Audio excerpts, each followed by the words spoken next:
Bueno, gracias Julián. La canción que él cantó me pareció que servía para introducir el encuentro de una manera justa, porque el acento de la última canción pone el acento en el deseo que cada uno pueda tener de los que estamos hoy acá. Yo pensaba, como dice la canción, habla de una gota, digo. ¿Qué es una gota? No es nada. Una pequeña gota frente a una realidad tan dura, tan hostil, que es el tema de hoy, parece que no somos nada. Sin embargo, esa gota tiene un deseo, dice la canción, un deseo de ser un océano, de llegar a ser un mar. Entonces uno puede arriesgar a dar crédito a ese deseo de seguir, de construir una casa común donde habitar. Entonces con este deseo podemos animarnos a mirar hoy el problema que queremos afrontar, acompañado por Pepe. Y uno tiene dos opciones, me parece. Uno, pensar que está aislado, sin recursos, que tenemos miedo, que somos débiles. O podemos tomar en serio nuestro deseo, como la gota, pensar que es un deseo grande y bueno, y gracias al testimonio de alguien que uno encuentra por el camino, animarse a dar un paso, aún frente a un problema tan grande y terrible como es la droga.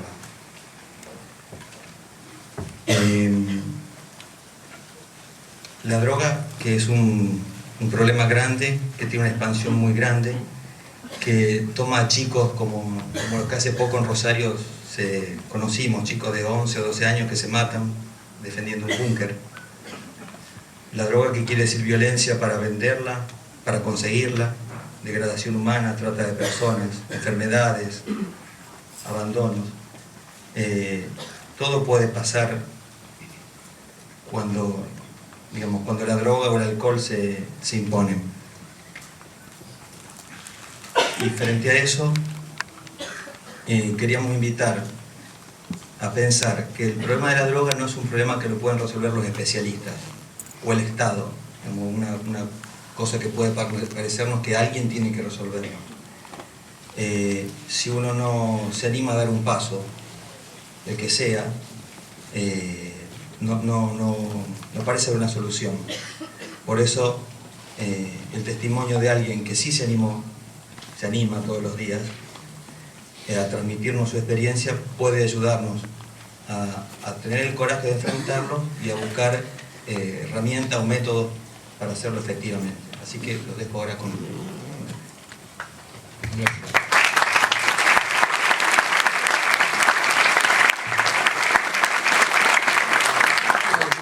Bueno, muchas gracias por dejarme compartir este encuentro con ustedes. Muchas gracias, en serio, a todos los organizadores.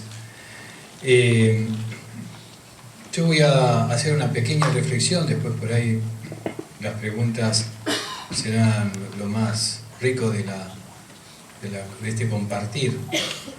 Y siempre, para ser honesto, hay que decir de dónde uno parte, ¿no? O sea, uno tiene una historia y el trabajo de uno tiene que ver con una geografía, con una cultura, y entonces muchas veces nuestras exposiciones, especialmente de la mía, tienen que ver con lo vivido en las villas, en este caso de Buenos Aires, que se asemejan a una realidad marginal que atraviesa toda la Argentina.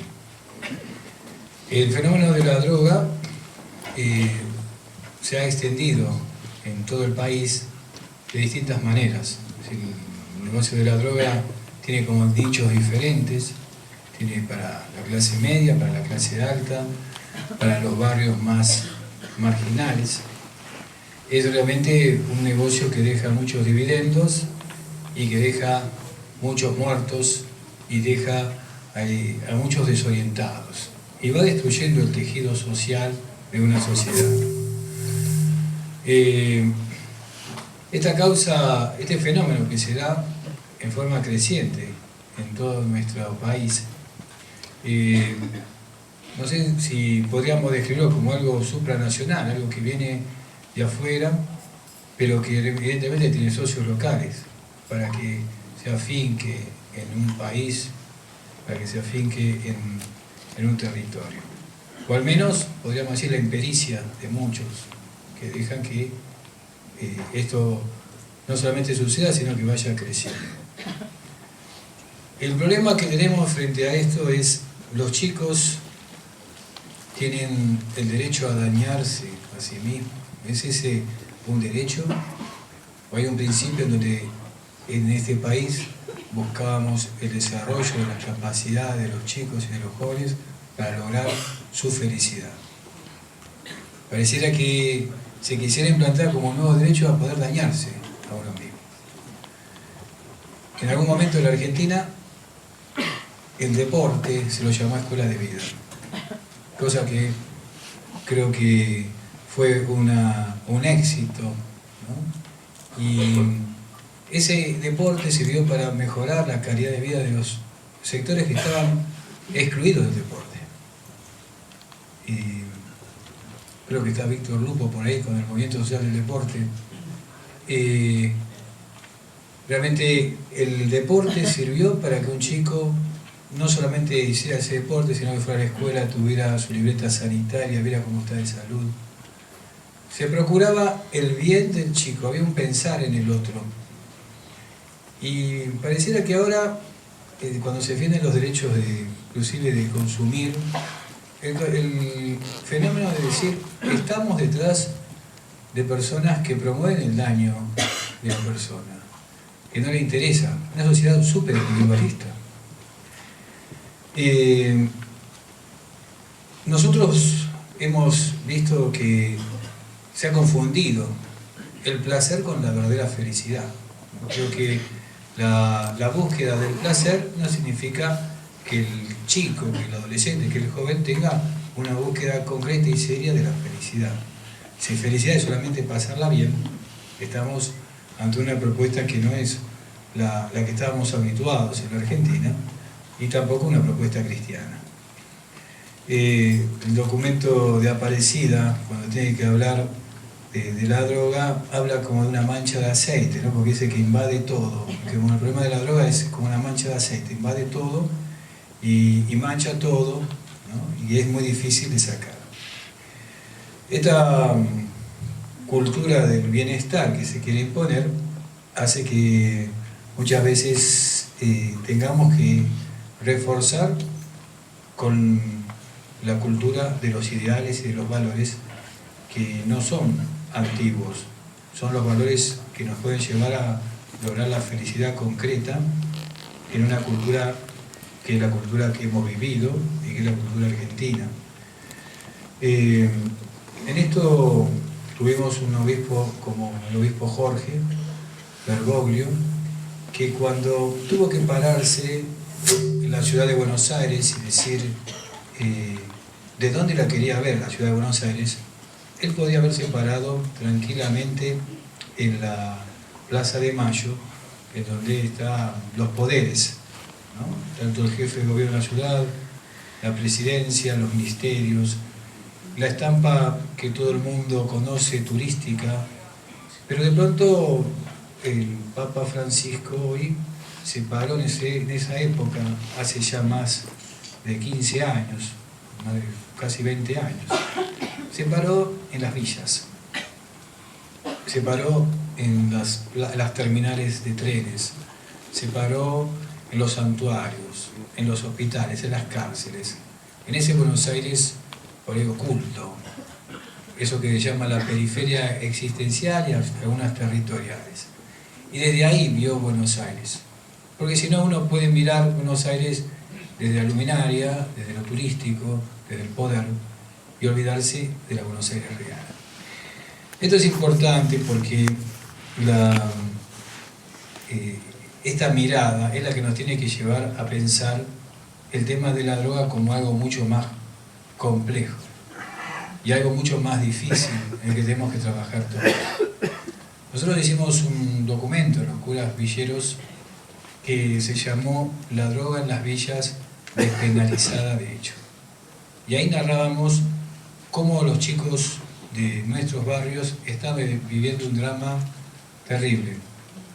La droga, por supuesto que existía en las villas con anterioridad, pero estaba por ahí circunscrita a grupos que se peleaban, se disputaban territorios, pero no estaba expandida de la forma en que después lo pudimos visualizar a partir del año 2003. A partir de esa época, posterior a la crisis del 2001, vimos que la droga empezó a expandirse en forma permanente, constante. Ya no era ese grupito que tratábamos de buscar un camino, que nos preocupaba, que nos tratábamos de acercarnos. No, ya era el mismo chico que habíamos llevado de campamento, que ha hecho su catecismo. Ese chico que parecía que tenía la vida encaminada, de pronto ya se había perdido. Este fenómeno es que el narcotráfico encontró una droga también apropiada para los chicos de la villa, una droga que fuera barata, que causara una dependencia muy grande, y en donde los chicos pudieran realmente consumir en forma permanente. Necesitaban muchas dosis para poder sentirse bien y bueno, accesible al bolsillo de ellos. Por supuesto que después, cuando tenían que consumir más, tenían que buscar la forma de lograr tener el dinero. La droga fue destruyendo paulatinamente la vida de las familias, y los chicos que hasta ese momento, como les decía recién, tenían una vida más o menos organizada, con objetivos claros, de pronto se sienten metidos en un camino que se piensa sin salida. Los chicos terminan en situación de calle. Hoy día en la capital federal hay muchos chicos en situación de calle, producto justamente de esta droga que es tan adictiva, que provoca la ruptura familiar y que termina haciendo que estos chicos vivan en la calle, teniendo todas las enfermedades que tienen que ver con la situación de calle. HIV, pulmonía, tuberculosis. Realmente nos encontramos ante un fenómeno realmente de mutantes, ¿no? De chicos que los había llevado al campamento y que de pronto los veía y no se podían responder ni cómo se llamaban. Fue ahí que en este contexto estábamos procurando un camino. Y bueno, en ese procurar el camino hemos aprendido bastante, porque no encontramos respuestas a nivel oficial a través de la CERONAR en esa época. Entonces iniciamos un camino y una experiencia propia, que es el Hogar de Cristo. Esta propuesta, que la hablábamos con el obispo Jorge, era decir, rompamos la burocracia, tratemos de armar algo que dé la respuesta al chico ahora. Porque en ese momento encontrar una beca para internar a un chico era un problema. En ese momento tenías que hacer una entrevista un miércoles con un asistente social, otro miércoles con un psicólogo. La pobre gente del CERONAR también me decía, padre, ¿qué quiere que hagamos? Es la metodología de acá. Y quizás te daban la beca para poder internar. Entonces dijimos, bueno, armemos nuestro propio sistema que tenga que ver con la realidad que están viviendo los chicos. Así surgió el Hogar de Cristo, en donde nos dimos cuenta que en todos estos años del Hogar de Cristo hubo dos cosas que nos dijo el obispo Bergoglio y que nosotros lo tomamos muy en cuenta. Uno es, este es un trabajo cuerpo a cuerpo, no es una tarea que ustedes puedan decir, vamos a trabajar, este es el proyecto y traten de realizarlo. No, esto es con cada uno, porque cada uno trae su propia historia. Esto lo tienen que hacer no en forma como si fuera una especie de fabricación, sino que cada uno es una artesanía diferente, ¿no? Porque cada uno tiene su propia historia, sus propios problemas, y así fue. El trabajo que tuvimos que afrontar era para un conjunto muy grande de chicos, pero cada uno necesitaba una atención especial. Eso nos dijo Bergoglio. La otra es, recíbanlo como vengan. O Se tiene que recibir la vida como viene, no la condicione, que esté abierto para todos. Y así fue también. O sea, las dos consignas que nos dijo Bergoglio en ese momento son un poco los dos pies que mantienen el hogar de Cristo. Entonces, bueno, a partir de ahí fuimos profundizando este trabajo con los chicos adictos. Y nos damos cuenta que en el centro barrial, que así lo llamamos, todos son importantes. En algún momento se pensaba que solamente podía dirigir o trabajar en un grupo alguien que se recuperó de la droga, que sin lugar a duda es una ayuda interesantísima y valiosísima. De hecho, tenemos a muchos en nuestro grupo. Pero después se pasó al otro extremo y se pensó que solamente podían hacerlo los profesionales de la salud, que también los tenemos y son importantes. Y nos dimos cuenta de que son importantes todos. Rompimos un poquito ese esquema donde pareciera que la sociedad no tiene nada que hacer en esto. Y nos dimos cuenta que todos en el barrio teníamos que hacer algo. Lo primero que tuvimos que hacer es convencer al barrio, y estamos hablando de una villa, de que había que atender a esos chicos. ¿Por qué? Porque esos mismos chicos, para conseguir la droga, robaban en el barrio. Y entonces en la misa estaban las señoras que salían a trabajar, que después veían que el padre Pepe le traía a 4 o 5 que eran los que hace 15 días le habían robado en la esquina. Entonces, ¿cómo hacer para que unir esto tan complejo en un mismo barrio? Y bueno, así fuimos trabajando esto como un objetivo común de toda la villa. Y eso fue muy lindo porque se dieron cuenta que todos podían hacer y que todos podían tener el problema en su casa. Que no era un problema que estaba lejos. Lo podían tener porque a lo mejor podía ser su nieto, podía ser su hijo, podía ser el hermano o hasta el padre. Entonces, este trabajo de concientización de la comunidad, nosotros siempre lo aconsejamos para cualquiera que esté realizando esta tarea en un barrio.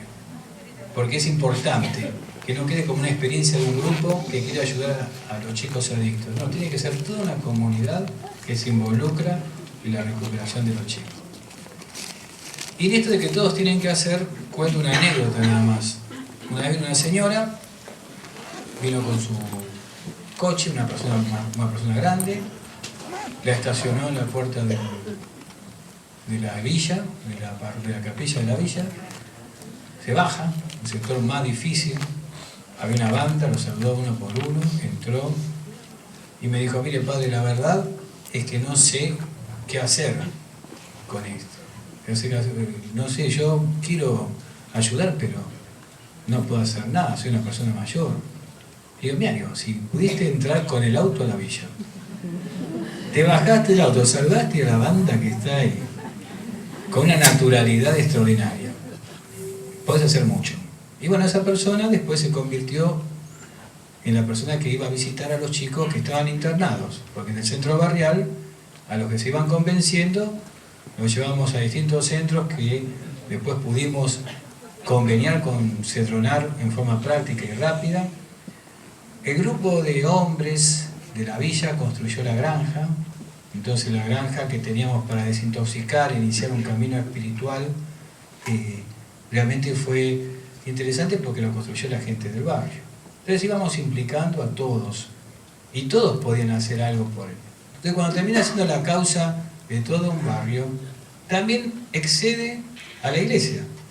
¿Por qué? Porque el centro de salud, porque la escuela, todos aportaban algo para este proyecto que terminó siendo un proyecto de todos. Lo sentía como un proyecto propio hasta la escuela del Estado, el centro de salud del Hospital Pena.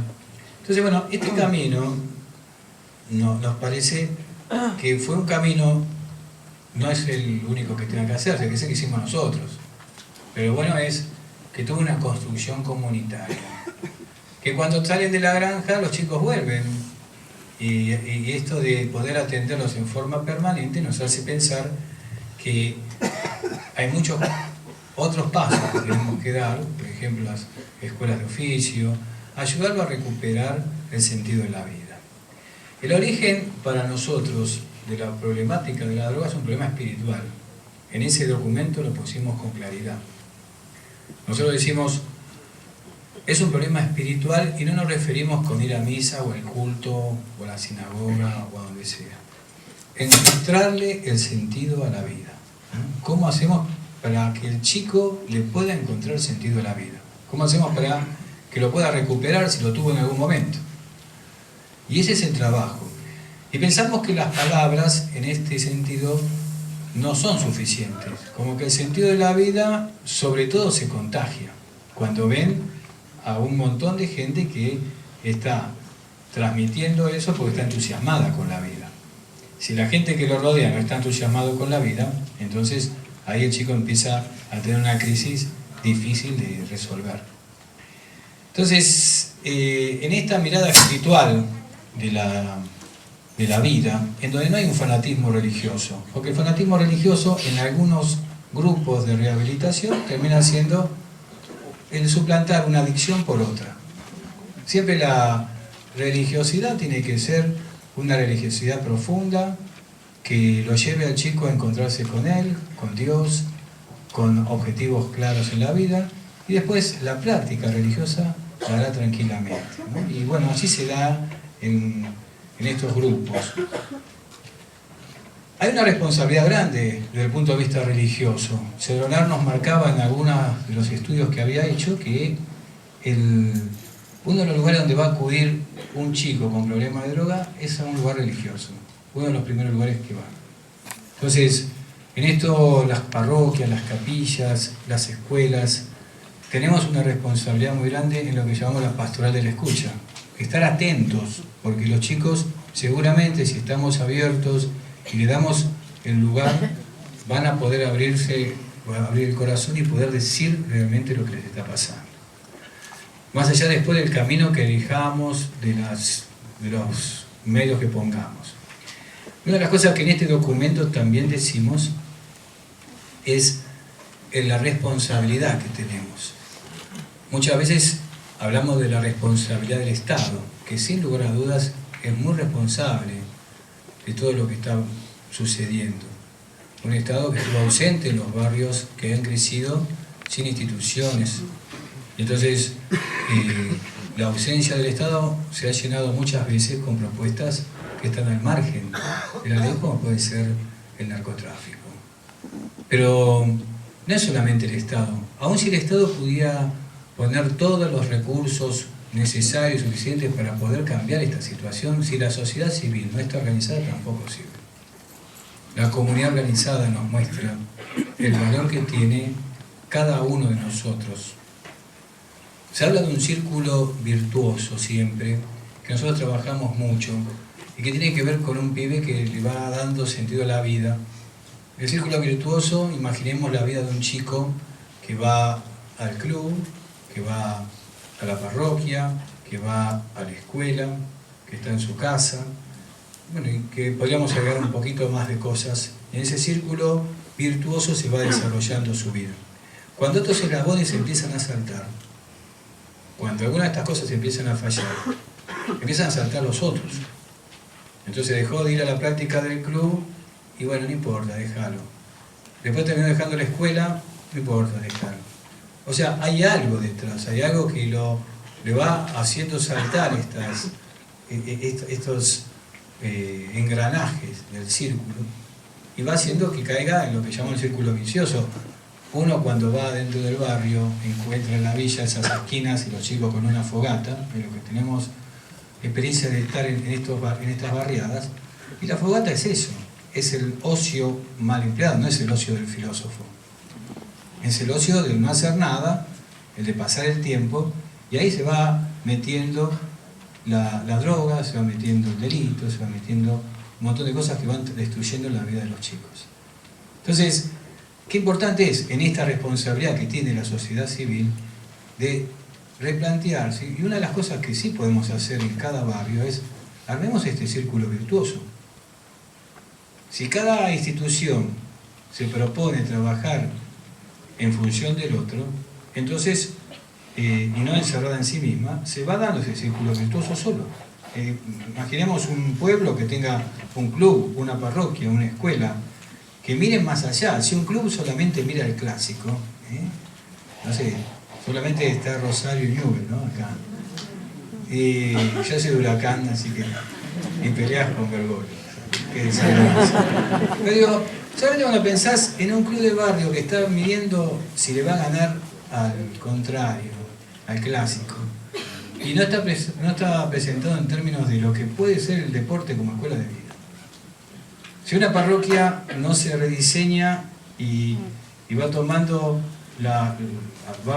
el pulso del barrio al que pertenece y va tratando de dar respuestas no de hace 50 años, sino las que necesita ahora.